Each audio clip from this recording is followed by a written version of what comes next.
This is Lindsey from the English Language Academy, and we are starting a series where we are interviewing our teachers and our admin staff, because why not? You should all get to know us, and maybe then you'll know us a lot better when we finally get back to classes. So today I'm with Amy Shields. She is our Assistant Academic Director of the Intensive English Program. Also known as IEP, and she does a lot of things. She whips your booties into shape. She gives classes. She gets our spirits going. She's a pretty awesome lady. So hello, Amy. Hello, everybody. So how are you today? I'm doing very well. It is 70 degrees here in Milwaukee and sunny. So we're all very excited. The doors are open along with the windows, and we're looking for reasons to go outside every once in a while. Yeah, same here. I'm currently not in Milwaukee. I'm in Indiana. It's sunny and beautiful here as well. Quite a blessing in these difficult times. For sure. So we're just going to go through some questions here, and feel free to answer however you wish, however long you wish. And if you want to add extra things, that's great too. So how long have you been working with the English Language Academy? So I started as a teacher back in 1999 and have been here ever since. So I've taught various courses, from those in the IEP to EAP credit courses to English department to now with working in management in the IEP. And yeah, I've been all sorts of different roles. And so yeah, 21 years has gone by really, really quickly. Yeah, wow. 1999. I was 7 in 1999. So just to put that into perspective. So what would you say you love the most about your job? Ooh, that's a hard question. Learning from my students. Like even when you teach, you're constantly learning. That I learned things about them, and through all the years and working with all the different cultures and people from different countries that I have, I've just gained such a wild and expansive knowledge of the world and different cultures. And so there's something I never would have known if I had never been in this position. So I think that is probably the most interesting thing for me. And as well as like just students who have lived different lives, worked different jobs, lived in different cities. And so they even just bring that to the table too, when I'm able just simply talking to them in the hallway or actually teaching them in the classroom. That thing is probably my most favorite, is just how much I've learned from them. Yeah, I love that too. Even though I'm working in admin, I feel like I still learn a lot from our students too, which I really enjoy. Awesome. So now with that being said, what would you say is the biggest challenge of your job? I don't think there is one. Is that a possible answer? Like I guess I define the word challenge as something really difficult or something hard to surmount. I don't think so. I think all the students are great. So all my coworkers are great. There's different things that happen. Sometimes things happen that we don't plan for. Yeah. And maybe we have like 48 hours to plan for it and to make it work. But I think I thrive in those environments, and I can work fast, get it done, and we can be ready. So some people might look at that as challenges. I look at that as just another day. It's another day. It's another day. Yeah, I would say you're a pretty go-getter when it comes to things, which is pretty nice. Good. Thank you. I think that's why we work so well together. For sure. Yeah. So for those of you who don't know, Amy actually used to be a teacher. And still she sometimes teaches. She teaches some of our content elective courses.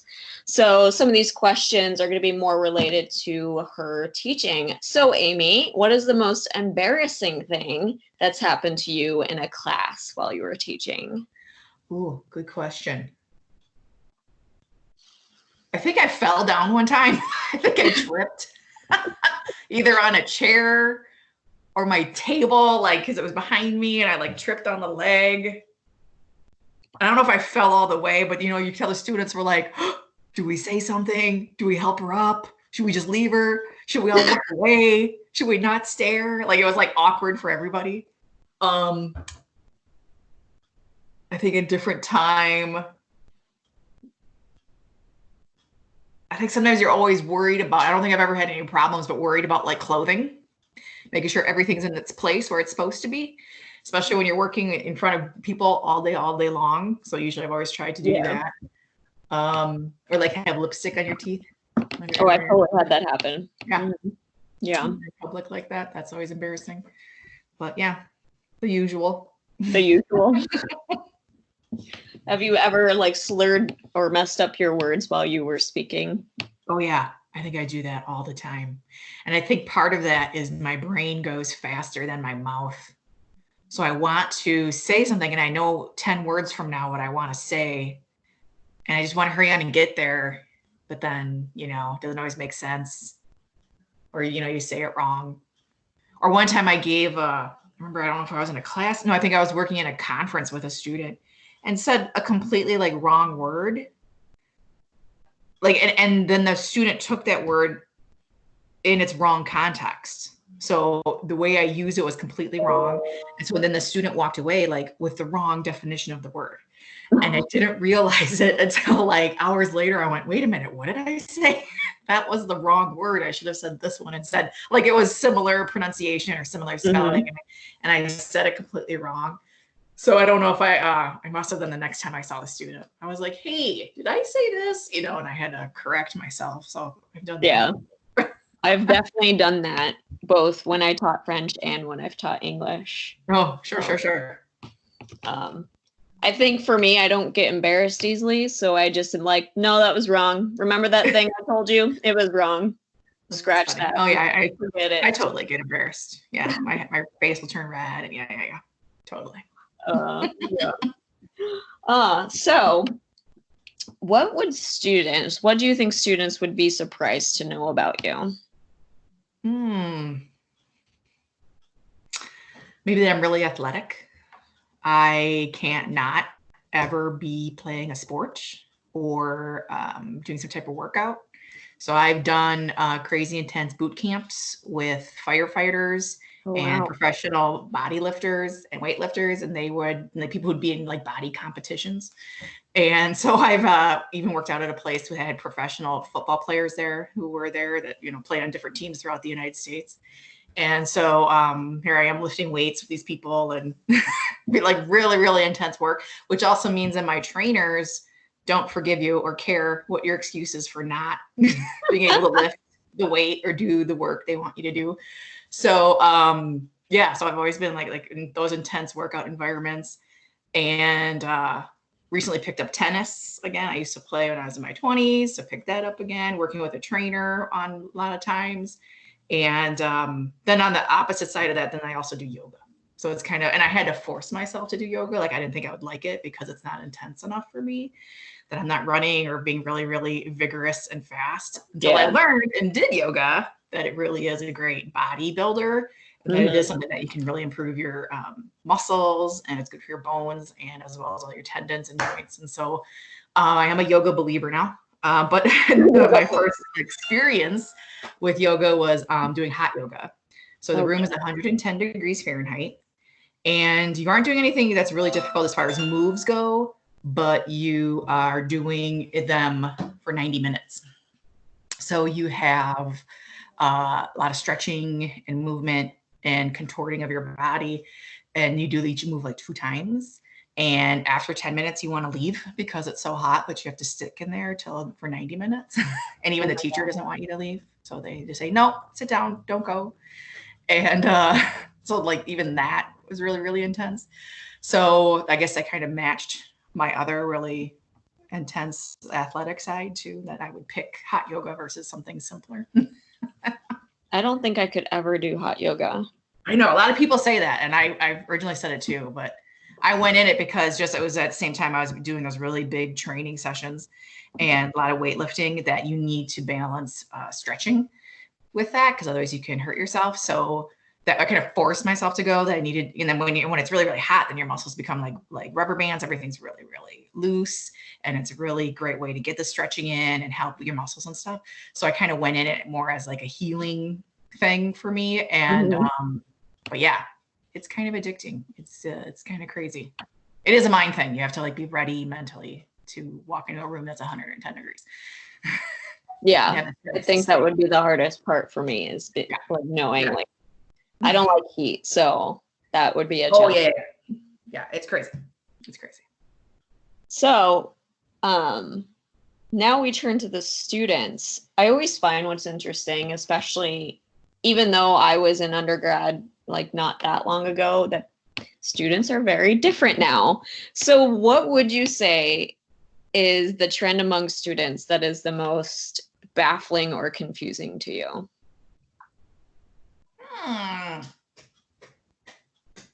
That's an interesting question. I don't know if there's anything,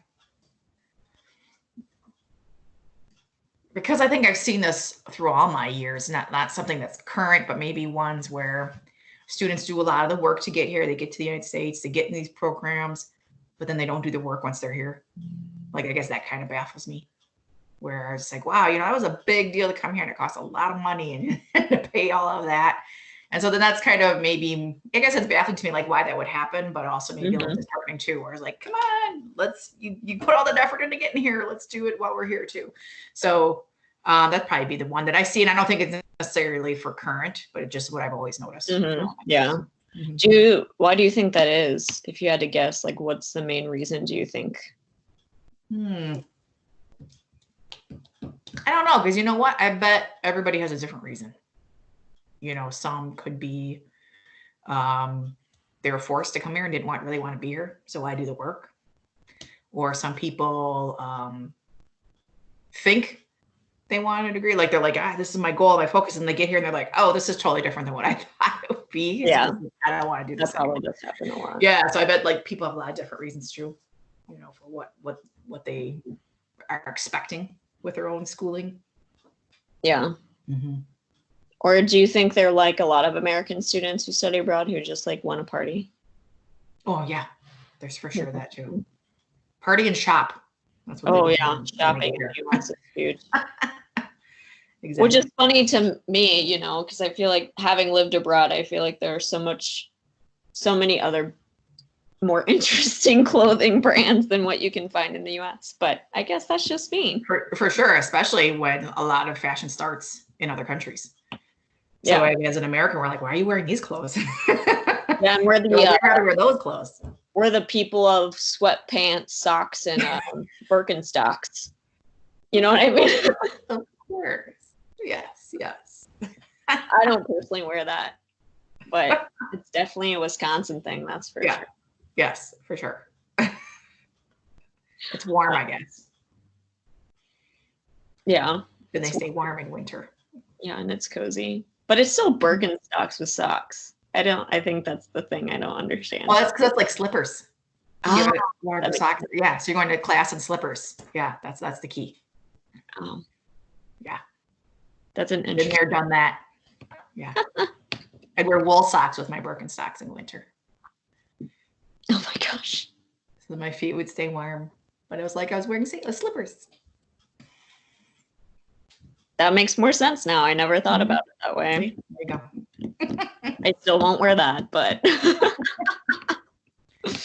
awesome. Okay, so describe one of your favorite lessons or thematic units that you've ever taught. Ooh, that's probably an easy one. I like a unit I've done a couple times on advertising, American advertising.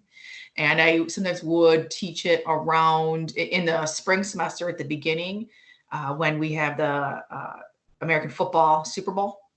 And that always has like the highlight of that whole event is the commercials.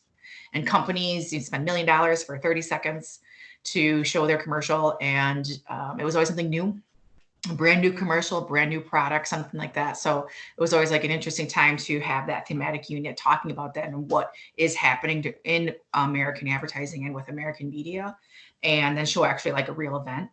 And so then like the homework would always be, okay, watch a Super Bowl, but watch it for the commercials. Like you don't have to Right. watch the football part. Yeah. Come back the next day with your favorite commercial.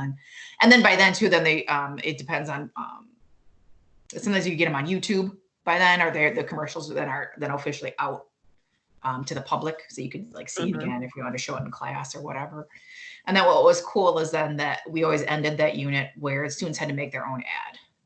And they had to use the principles that we taught. Like we learned like a lot of advertising language and marketing language. So they had to like make a project with that as the focus.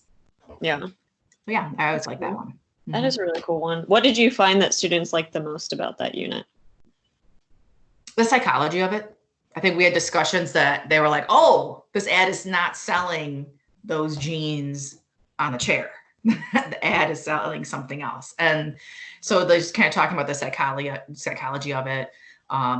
Even, then the negative parts of it too, the sexism inherent in a lot of advertising, or even racism, and talking about like gender roles and things that are pushed in that type of marketing versus, what the real world looks like. And so, so we always just had kind of those conversations, and it's always a fun theme to do with students from all around the world, because then they could see how like they were not represented in those campaigns.